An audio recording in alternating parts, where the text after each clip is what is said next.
ನಗರದಲ್ಲಿ ಎಲ್ಲ ತಜ್ಞರು ಇದ್ದಾರೆ. ಅಲ್ಲಿ ತಂತ್ರಜ್ಞರಿದ್ದಾರೆ, ನೀರಿನ ತಜ್ಞರಿದ್ದಾರೆ, ಗಾಳಿ ತಜ್ಞರಿದ್ದಾರೆ, ಬಾಹ್ಯಾಕಾಶ ತಜ್ಞರು ಇದ್ದಾರೆ.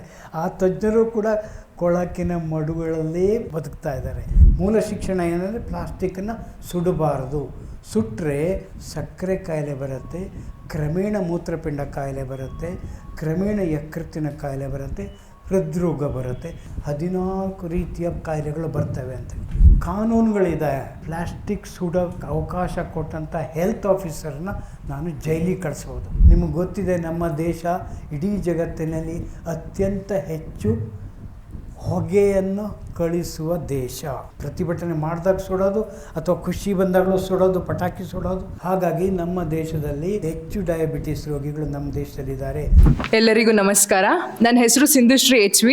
ನಾನು ತೃತೀಯ BBಯಲ್ಲಿ ವ್ಯಾಸಂಗ ಮಾಡ್ತಾ ಇದ್ದೀನಿ. ಪರಿಸರ ಸಮಸ್ಯೆ ಅಂತ ಇರೋದು ಬರೀ ಹಳ್ಳಿಗಳಲ್ಲಿ ಮಾತ್ರನಾ ಅಥವಾ ನಗರಗಳಲ್ಲಿ ಬೇರೆ ಥರ ಯಾವುದು ಸಮಸ್ಯೆಗಳಿದೆ ಅಂತ ಒಂದು ಸಮ್ಮೇಳನಗಳಲ್ಲಿ ಅಥವಾ ನಾವು ಯಾವುದೇ ಪರಿಸರ ಸಂರಕ್ಷಣೆ ಅನ್ನುವಂಥ ಕಾರ್ಯಕ್ರಮಗಳಲ್ಲಿ ಭಾಗವಹಿಸಿದಾಗ ನಮ್ಗೆ ಹೇಳುವಂಥದ್ದು ಮುಖ್ಯವಾಗಿ ಮರಗಳನ್ನು ಬೆಳೆಸಿ ಅಥವಾ ಪ್ಲಾಸ್ಟಿಕ್ನ ಬಳಸಬೇಡಿ.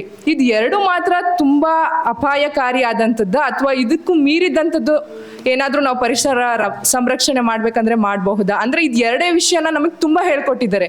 ನಾವು ಚಿಕ್ಕ ವಯಸ್ಸಿಂದ ನೋಡಿರೋದು ಮರಗಳನ್ನು ನೆಡಿ, ಪ್ಲಾಸ್ಟಿಕ್ಕನ್ನು ಬಳಸಬೇಡಿ. ಇದು ಎರಡು ಮಾತ್ರನೇ ಕಾರಣನ? ಇನ್ನೂ ತುಂಬ ಕಾರಣಗಳು ನಮಗೆ ತಿಳಿಸ್ಕೊಟ್ರೆ ಅದನ್ನು ನಾವು ಪರಿಸರ ಸಂರಕ್ಷಣೆ ಅನ್ನುವಂಥದ್ದನ್ನು ಮಾಡಬಹುದು. ಸಿಂಧುಶ್ರೀ ಕೇಳಿದ ಮೊದಲನೇ ಪ್ರಶ್ನೆ ಏನಂದರೆ, ಹಳ್ಳಿಯ ಪರಿಸರ ಭಿನ್ನವಾಗಿರುತ್ತಾ ಅಥವಾ ಹಳ್ಳಿಯಲ್ಲಿ ಬೇರೆ ಪರಿಸರ ಸಮಸ್ಯೆ ಇರುತ್ತಾ, ನಗರದಲ್ಲೂ ಬೇರೆ ಪರಿಸರ ಸಮಸ್ಯೆ ಇರುತ್ತಾ ಅಂಥೇಳಿ. ಸಹಜವಾಗಿ ನಮ್ಗೆ ಗೊತ್ತಿದೆ, ಹಳ್ಳಿ ಪರಿಸರದಲ್ಲಿ ನಮ್ಮ ಇತಿಮಿತಿಗಳು ಸೀಮಿತ ಆಗಿರ್ತವೆ. ನಾವು ಶಾಲೆಗೆ ಹೋಗ್ಬೇಕಾದ್ರೆ ನಡ್ಕೊಂಡೇ ಹೋಗ್ಬೋದು.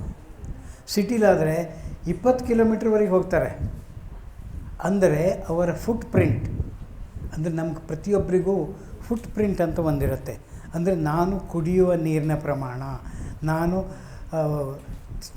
ನಾನು ಬಳಸುವ ಪೆಟ್ರೋಲ್ ಪ್ರಮಾಣ, ನಾನು ಬಳಸುವ ಬಟ್ಟೆ ಪ್ರಮಾಣ, ನಾನು ಬಳಸುವ ಶಕ್ತಿ ಪ್ರಮಾಣ ಅದು ಹಳ್ಳಿಯಲ್ಲಿ ಕಮ್ಮಿ ಇರುತ್ತೆ, ಸಿಟಿಯಲ್ಲಿ ತುಂಬ ಜಾಸ್ತಿ ಇರುತ್ತೆ.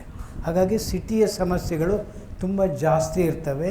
ಸಿಟಿಯಲ್ಲಿ ತ್ಯಾಜ್ಯ ಉತ್ಪಾದನೆಯು ಕೂಡ ಹಾಗೆ ತುಂಬ ಜಾಸ್ತಿ ಇರುತ್ತೆ. ನಗರದಲ್ಲಿ ನಾವು ಸದ್ಯಕ್ಕೆ ಹಳ್ಳಿಯ ಪರಿಸರ ನೋಡೋದಾದರೆ, ಹಳ್ಳಿ ಮೊದಲೆಲ್ಲ ತುಂಬ ಸ್ವಚ್ಛವಾಗಿರ್ತಿತ್ತು. ಈಗ ನಗರಕ್ಕೆ ದಿನ ಹೋಗಿ ಬರೋರು ಹೋಗಬೇಕಾದ್ರೆ ಬೀಜಗಳನ್ನು, ಧಾನ್ಯಗಳನ್ನು ತೊಗೊಂಡೋಗ್ತಾರೆ, ಕಬ್ಬನ್ನು ತೊಗೊಂಡೋಗ್ತಾರೆ. ಬರಬೇಕಾದ್ರೆ ಬಾಟ್ಲಿಗಳನ್ನು, ಸ್ಯಾಶೆಗಳನ್ನು ತೊಗೊಂಡು ಕಸವನ್ನು ಹಳ್ಳಿಗೆ ತರ್ತಾಯಿದ್ದಾರೆ. ಇಡೀ ನಗರ ಅಂದರೆ ಕರ್ನಾಟಕದ ಎಲ್ಲ ಹಳ್ಳಿಗಳಿಂದ ಸಂಪನ್ಮೂಲವನ್ನು ತಂದು ಗುಡ್ಡೆ ಹಾಕ್ಕೊಂಡು ಆಮೇಲೆ ಕೊಳಚೆಯನ್ನೆಲ್ಲ ಹಳ್ಳಿ ಕಡೆ ಹಾಕೋದು, ಅದು ನಗರ. ಅದು ನಾವು ಇಲ್ಲಿವರೆಗೂ ಕೂಡ ಅರ್ಕಾವತಿವರೆಗೂ ಕೂಡ ನಾವು ನೋಡ್ತಾ ಇರ್ತೀವಿ. ರಾಶಿಗಳು, ತ್ಯಾಜ್ಯ, ಕೆಟ್ಟ ವಾಸನೆ, ಆ ಪ್ಲಾಸ್ಟಿಕ್ ರಾಶಿಗಳೆಲ್ಲ ಇಲ್ಲಿವರೆಗೂ ಬರ್ತಾಯಿದ್ದಾವೆ ಅಲ್ವಾ. ಹಳ್ಳಿಯನ್ನು ಶುಚಿಯಾಗಿ ಇಟ್ಕೊಳ್ಳೋದು ಸುಲಭ, ಯಾಕಂದರೆ ಅಷ್ಟೇನು ಕೆಟ್ಟಿರೋದಿಲ್ಲ. ಅಲ್ಲಿ ಟಯರ್ಗಳು ಬಂದು ನಿಮಗೆ ದಿನ ಡಸ್ಟೇನು ಅಷ್ಟೆಲ್ಲ ಹೇಳೋದಿಲ್ಲ ಅದು. ಸೊ ಹಾಗಾಗಿ ಹಳ್ಳಿಯ ಪರಿಸರವನ್ನು ರಕ್ಷಣೆ ಮಾಡಿಕೊಳ್ಳೋದು ಜಾಗೃತ ಹಳ್ಳಿಗಳಲ್ಲಿ ತುಂಬ ಸುಲಭ ಇದೆ. ನಗರದಲ್ಲಿ ಬಹಳ ಕಷ್ಟ ಇದೆ. ಯಾಕಂದರೆ ನಾನು ಆಗಲೇ ಹೇಳಿದ್ನಲ್ಲ, ಎಲ್ಲ ರೀತಿಯ ಮಾಲಿನ್ಯಗಳು ಅಲ್ಲಿ ಸೃಷ್ಟಿಯಾಗ್ತವೆ ಅಲ್ಲಿ. ಆದರೆ ಪುಣ್ಯವಶಾತ್ ನಗರದಲ್ಲಿ ಎಲ್ಲ ತಜ್ಞರು ಇದ್ದಾರೆ. ಅಲ್ಲಿ ತಂತ್ರಜ್ಞರಿದ್ದಾರೆ, ನೀರಿನ ತಜ್ಞರಿದ್ದಾರೆ, ಗಾಳಿ ತಜ್ಞರಿದ್ದಾರೆ, ಬಾಹ್ಯಾಕಾಶ ತಜ್ಞರು ಇದ್ದಾರೆ. ಆ ತಜ್ಞರು ಕೂಡ ಕೊಳಕಿನ ಮಡುಗಳಲ್ಲೇ ಬದುಕ್ತಾ ಇದ್ದಾರೆ. ಅಲ್ಲಿ ಹಳ್ಳಿಯಿಂದ ಹೋದವರು ತುಂಬ ಮಂದಿ ಇದ್ದಾರೆ. ಅವರನ್ನು ನಗರವಾಸಿಗಳನ್ನಾಗಿ ಪರಿವರ್ತನೆ ಮಾಡುವ ಕೆಲಸ ನಡೆದಿಲ್ಲ. ಅಲ್ಲೂ ಕೂಡ ಪ್ಲಾಸ್ಟಿಕ್ ರಾಶಿ ಕಂಡ್ರೆ ಹೀಗೆ ಕಡ್ಡಿ ಗೀರ್ತಾರೆ ಅಲ್ಲಿ. ಯಾಕೆಂದರೆ ಅಲ್ಲಿ ಆ ಪೌರ ಕಾರ್ಮಿಕರಿಗೆ ಆ ಮೂಲ ಶಿಕ್ಷಣವನ್ನು ಕೊಡಲಿಲ್ಲ. ಮೂಲ ಶಿಕ್ಷಣ ಏನಂದರೆ ಪ್ಲಾಸ್ಟಿಕ್ಕನ್ನು ಸುಡಬಾರದು, ಸುಟ್ಟರೆ ಅದರಿಂದ ಹೊರಡುವ ಹೊಗೆಯಿಂದಾಗಿ ಆ ಹೊಗೆಯಲ್ಲಿ 3 ರೀತಿಯ ತುಂಬ ಘಾತುಕ ರಸಾಯನಗಳಿರ್ತವೆ. ಡಯಾಕ್ಸಿನ್ ಅಂತಿರುತ್ತದೆ, ಆಮೇಲೆ ಬಿಸ್ಫಿನೈಲ್ ಅಂತಿರ್ತವೆ. ಅವೆಲ್ಲ ಡಯಾಕ್ಸಿನ್ ನಮ್ಮ ಒಳಗೆ ಹೋದರೆ ಅದು ಆಕ್ಸಿಜನ್ ಜೊತೆಗೆ ಆ ಡಯಾಕ್ಸಿನ್ ಕಣಗಳು ಹೋದರೆ ಅಲ್ಲಿ ನಮ್ಮ ಹಾರ್ಮೋನನ್ನು ಅದು ಮಿಮಿಕ್ರಿ ಮಾಡುತ್ತೆ. ಹಾರ್ಮೋನಿನ ರೂಪ ತಾಳ್ಕೊಂಡು ಅದರಿಂದ ಯುವಕರಿಗೆ, ವಿಶೇಷವಾಗಿ ಯುವತಿಯರಿಗೆ, ಉಳಿದವರಿಗೂ ಕೂಡ ಡಯಾಬಿಟೀಸ್, ಸಕ್ಕರೆ ಕಾಯಿಲೆ ಬರುತ್ತೆ, ಕ್ರಮೇಣ ಮೂತ್ರಪಿಂಡ ಕಾಯಿಲೆ ಬರುತ್ತೆ, ಕ್ರಮೇಣ ಯಕೃತ್ತಿನ ಕಾಯಿಲೆ ಬರುತ್ತೆ, ಹೃದ್ರೋಗ ಬರುತ್ತೆ. ಇದು ವಿಜ್ಞಾನಿಗಳು WHO ವರ್ಲ್ಡ್ ಹೆಲ್ತ್ ಆರ್ಗನೈಜೇಷನ್ 16 ರೀತಿಯ ಕಾಯಿಲೆಗಳನ್ನು ಪಟ್ಟಿ ಮಾಡಿದ್ದಾರೆ. ಪ್ಲಾಸ್ಟಿಕ್ ಸುಡೋದ್ರಿಂದ 14 ರೀತಿಯ ಕಾಯಿಲೆಗಳು ಬರ್ತವೆ ಅಂತೇಳಿ. ಎಲ್ಲಕ್ಕಿಂತ ಹೆಚ್ಚಾಗಿ ಡಯಾಬಿಟೀಸ್ ಬರುತ್ತೆ ಅಂತೇಳಿ. ಈಗ ತಕ್ಷಣ ಬರೋದಿಲ್ಲ, ಕ್ರಮೇಣ ಮುಂದೆ ವೀರ್ಯಾಣು ನಾಶ ಆಗುತ್ತೆ, ಮಾಸಿಕ ಋತುಸ್ರಾವದಲ್ಲಿ ಏರುಪೇರು ಆಗುತ್ತೆ, ಅವೆಲ್ಲವೂ ಸೇರಿಕೊಂಡಂತೆ ಅದನ್ನು ಯಾರೂ ಹೇಳಲಿಲ್ಲ. ನಮ್ಮ ಮಕ್ಕಳಿಗೆ ಹೇಳಿಲ್ಲ. ಅವರು ಸಿಟಿಗೆ ಹೋಗ್ತಾರೆ, ಕಾರ್ಪೊರೇಷನ್ ಕೆಲಸಗಾರರಾಗ್ತಾರೆ, ಕಸ ರಾಶಿ ಹಾಕ್ತಾರೆ, ಅಲ್ಲಿ ಕಸ ಸುಡ್ತಾರೆ. ಆ ಕಸ ಸುಡ್ತಾ ಇರಬೇಕಾದ್ರೆ ನೋಡಿ, ಅಜ್ಞಾನದ ಎವರೆಸ್ಟ್ ತೋರಿಸ್ತೀನಿ ನಾನೀಗ. ಆ ಕಸ ಸುಡ್ತಾ ಇರಬೇಕಾದ್ರೆ ಅಲ್ಲಿ ಕಾಲೇಜ್ ಲೆಕ್ಚರರ್ಸು ಹೋಗ್ತಾ ಇರ್ತಾರೆ, ಅಲ್ಲಿ ಪತ್ರಕರ್ತರು ಹೋಗ್ತಾ ಇರ್ತಾರೆ, ಅಲ್ಲಿ ಪೊಲೀಸ್ ಆಫೀಸರು ಹೋಗ್ತಾ ಇರ್ತಾರೆ, ನನ್ನಂಥ ಜರ್ನಲಿಸ್ಟು ಹೋಗ್ತಾ ಇರ್ತಾರೆ, ಜಡ್ಜ್ ಕೂಡ ಹೋಗ್ತಾ ಇರ್ತಾರೆ. ಅವ್ರು ಯಾರೂ ಏನೂ ಮಾಡೋದಿಲ್ಲ. ಯಾಕೆ ಹೇಳಿ? ಅಲ್ಲೆಲ್ಲರ ಒಳಗೆ ಹೂಳು ತುಂಬಿಕೊಂಡಿದೆ. ಯಾಕೆಂದರೆ ಅವರಿಗೆ ಶಿಕ್ಷಣ ಸರಿಯಾಗಿ ಸಿಕ್ಕಿಲ್ಲ. ಕಾನೂನುಗಳಿದೆ, ಆ ಕಾನೂನಿನ ಮೂಲಕ ನಾನು ಕಾಯ್ದೆ ತಂದು ಅಲ್ಲಿ ಪ್ಲಾಸ್ಟಿಕ್ ಸುಡೋಕ್ಕೆ ಅವಕಾಶ ಕೊಟ್ಟಂಥ ಹೆಲ್ತ್ ಆಫೀಸರ್ನ ನಾನು ಜೈಲಿಗೆ ಕಳಿಸ್ಬೋದು. ಆ ರೀತಿಯ ಹಕ್ಕನ್ನು ಕೊಟ್ಟವರು ಯಾರು ಗೊತ್ತಾ? ಬೆಂಗಳೂರಿನ ಒಬ್ಬ ಮಹಿಳೆ, ಅವರ ಹೆಸರು ಆಲ್ಮಿತ್ರಾ ಪಟೇಲ್ ಅಂಥೇಳಿ.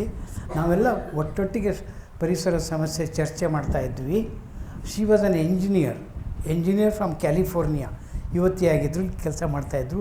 ಅವರು ನಮ್ಮ ಮೀಟಿಂಗಿಗೆ ಬರ್ತಾ ಇರ್ತಿದ್ರು. ಅವ್ರಿಗೆ ನಾವು ಚರ್ಚೆ ಮಾಡಿದ್ವಿ, ಇದೆಲ್ಲ ಹೇಗೆ ನಿಲ್ಲಿಸೋದು ಅಂತ. ಅವರು ಆ ಕೇಸನ್ನು, ಹಾಗಿದ್ರೆ ನಾವು ಕೇಸ್ ಹಾಕಬೇಕು, ಸಿಟಿ ರಕ್ಷಣೆ, ಪರಿಸರ ರಕ್ಷಣೆ ಮಾಡಬೇಕು ಅಂದರೆ ಪ್ಲಾಸ್ಟಿಕ್ ಸುಡೋದನ್ನು ನಿಲ್ಲಿಸಬೇಕು ಅಂತ ಮಾಡಿದ್ರು. ಇಲ್ಲಿ ಆ ಕೇಸ್ ನಿಲ್ಲಿಲ್ಲ. ಆಮೇಲೆ ನಮ್ಮ ವ್ಯಾಪ್ತಿಗೆ ಬರೋದಿಲ್ಲ, ಇದು ನಾಡಿನ ರಾಜ್ಯಾದ್ಯಂತ ಬರಬೇಕು ಅಂದರು. ಹೈಕೋರ್ಟ್ನಲ್ಲಿ ಇಲ್ಲ, ಇದು ಭಾರತಕ್ಕೆ ಅನ್ವಯ ಆಗಬೇಕು ಅಂದರು. ಸುಪ್ರೀಂ ಕೋರ್ಟಿಗೆ ಹೋಗಿ ಆ ಲೇಡಿ ಆಲ್ಮಿತ್ರಾ ಪಟೇಲ್ ಒಂದು ರೂಲ್ ತಂದರು. ಸಾಮಾನ್ಯ ನಾಗರಿಕರು ಕೂಡ ನಿಮ್ಮ ಮುನ್ಸಿಪಾಲ್ಟಿಯ ಆರೋಗ್ಯಾಧಿಕಾರಿಯ ಮೇಲೆ ಕೇಸ್ ಹಾಕಿ ಆಕೆ ಅಥವಾ ಆತ ಜೈಲಿಗೆ ಹೋಗಾಗ ಮಾಡ್ಬೋದು ಅಂತೇಳಿ. ಅನ್ಫಾರ್ಚುನೇಟ್ಲಿ ಒಬ್ಬರು ಲಾಯರ್ ಕೂಡ ಒಂದು ಕೇಸನ್ನು ಇದುವರೆಗೆ ಹಾಕಿಲ್ಲ. ಯಾಕಂದರೆ ಹೀಗೆ ಒಂದು ಸುಪ್ರೀಂ ಕೋರ್ಟ್ ನಮಗೆ ಸರ್ವಾಧಿಕಾರ ಕೊಟ್ಟಿದೆ ಅನ್ನೋ ಮಾಹಿತಿ ಟಿ ವಿಲೆಲ್ಲೂ ಬಂದಿಲ್ಲ, ಪತ್ರಿಕೆಯಲ್ಲಿ ಹೆಡ್ಲೈನಲ್ಲಿ ಎಲ್ಲೂ ಬಂದಿಲ್ಲ, ಯಾವ ಸಿನಿಮಾ ನಟನೂ ಜಾಹೀರಾತು ಮೂಲಕ ಹೇಳಿಲ್ಲ. ಅವನು ಹೇಳೋದೇನೆಂದರೆ, ನೀನು ಇಷ್ಟು ಚೆಂದ ಕಾರ್ ಓಡಿಸು,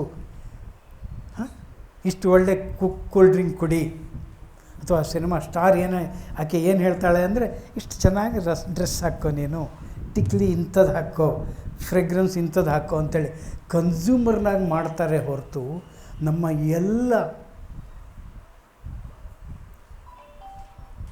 ಮಾಧ್ಯಮಗಳು, ಪತ್ರಿಕೆ ಇರ್ಬೋದು, ದಿನಪತ್ರಿಕೆ ಇರ್ಬೋದು, ರೇಡಿಯೋ ಇರ್ಬೋದು, ಟೆಲಿವಿಷನ್ ಇರ್ಬೋದು, ಸೋಷಿಯಲ್ ಮೀಡಿಯಾ ಇರ್ಬೋದು, ಈ ಮಹತ್ವದ ವಿಚಾರವನ್ನು ಎಲ್ಲೂ ಹೇಳಿಲ್ಲ. ಅದಕ್ಕೆ ಇವತ್ತಿನ ದಿನ ನಾವೆಲ್ಲರೂ ಸಂವಾಹಕರಾಗಬೇಕು. ಅಪ್ಪಂಗೆ ಹೇಳ್ಬೇಕು, ಅಮ್ಮಂಗೆ ಹೇಳ್ಬೇಕು. ನಮ್ಮ ಭಾವನೆಂಟನೋ ಅಂಕಲ್ ಲಾಯರ್ ಇದ್ದರು, ಲಾಯರ್ ಅಂಕ ಇವತ್ತು ಒಂದು ಸಣ್ಣ ಕೇಸ್ ಆದರೂ ಚನ್ನಪಟ್ಟಣದಲ್ಲಿ ಹಾಕ್ಬಿಡೋಣ ನಾವು, ಅದು ರಾಷ್ಟ್ರ ಮಟ್ಟದ ಸುದ್ದಿ ಆಗತ್ತೆ ಅಂತ ಹೇಳೋದು ಕೂಡ ನಿಮ್ಮ ಜವಾಬ್ದಾರಿ ಆಗತ್ತೆ. ಅಥವಾ ಅದು ಕಾರ್ಟೂನ್ ಮೂಲಕ, ಲೇಖನದ ಮೂಲಕ ಹೇಳೋದು ಕೂಡ ತುಂಬ ಸುಲಭ. ನಿಮ್ಗೆ ಮೊಬೈಲಲ್ಲಿ ನೋಡಿ WHO rules against plastic burning ಅಂತೇಳಿ ಅಂತ ಬರುತ್ತೆ. ಮಾಹಿತಿ ಎಲ್ಲರ ಕೈಯಲ್ಲೂ ಇದೆ. ಅದು ನಾವು ಮಾಹಿತಿಯನ್ನು ಯಾವ್ದು ಹೆಕ್ತೀವಿ ಅಂದರೆ, ಇವತ್ತು ಯಾವ ಸಿನಿಮಾ ಹೋಗ್ತಾಯಿದೆ ಇಲ್ಲಿ, ಇದು ಆಗಬಾರ್ದು. Will have to open up our cells. ಇಲ್ಲಾದರೆ ನಿಮಗೆ ಗೊತ್ತಿದೆ, ನಮ್ಮ ದೇಶ ಇಡೀ ಜಗತ್ತಿನಲ್ಲಿ ಅತ್ಯಂತ ಹೆಚ್ಚು ಹೊಗೆಯನ್ನು ಕಳಿಸುವ ದೇಶ. ಪ್ಲಾಸ್ಟಿಕ್ ಸುಡೋದು, ಅದು ಸುಡೋದು, ಇದು ಸುಡೋದು, ಟಯರ್ ಸುಡೋದು, ಬೇಕು ಅಂಥೇಳಿ ಪ್ರತಿಭಟನೆ ಮಾಡಿದಾಗ ಸುಡೋದು, ಅಥವಾ ಖುಷಿ ಬಂದಾಗಲೂ ಸುಡೋದು, ಪಟಾಕಿ ಸುಡೋದು, ಹಾಗಾಗಿ ನಮ್ಮ ದೇಶದಲ್ಲಿ ಇಡೀ ಜಗತ್ತಿನಲ್ಲಿ ಇರುವ ಡಯಾಬಿಟೀಸ್ಗಳಿಗಿಂತ ಹೆಚ್ಚು ಡಯಾಬಿಟೀಸ್ ರೋಗಿಗಳು ನಮ್ಮ ದೇಶದಲ್ಲಿದ್ದಾರೆ. ನಮ್ಮ ದೇಶ ನಂಬರ್ 1 ಹೃದ್ರೋಗಿಗಳ ದೇಶ ಆಗಿದೆ. ನಮ್ಮ ದೇಶ ನಂಬರ್ 1 ಕಿಡ್ನಿ ಕಾಯಿಲೆಗಳ ದೇಶ ಆಗಿದೆ. ಯಾಕೆಂದರೆ ವಿ ಹ್ಯಾವ್ ಬೀನ್ ಫಾರ್ಗೆಟ್ಟಿಂಗ್. ನಮ್ಮ ಪರಿಸರ ನಿರ್ಮಲ ಆಗಿರಬೇಕು, ಗಾಳಿ ಶುದ್ಧ ಇರಬೇಕು, ಗಿಡಮರಗಳು ಹೆಲ್ದಿ ಆಗಿರಬೇಕು, ನಮ್ಮ ಊಟವೂ ಹೆಲ್ದಿ ಆಗಿರಬೇಕು. ಅದನ್ನು ನಮಗೆ ಯಾರೂ ಹೇಳ್ತಾ ಇಲ್ಲ. ವರ್ಷಕ್ಕೆ ಒಂದೇ ದಿನ ಹೇಳೋಕ್ಕೆ ಅವಕಾಶ ಮಾಡಿಕೊಟ್ಟಿದ್ದಾರೆ. ಪರಶುರಾಮ ಗೌಡ್ರೆ, ನಿಮಗೆ ಧನ್ಯವಾದ ಇದನ್ನು ಹೇಳೋಕ್ಕೆ ಅವಕಾಶ ಮಾಡಿಕೊಟ್ಟಿದ್ದಕ್ಕೆ.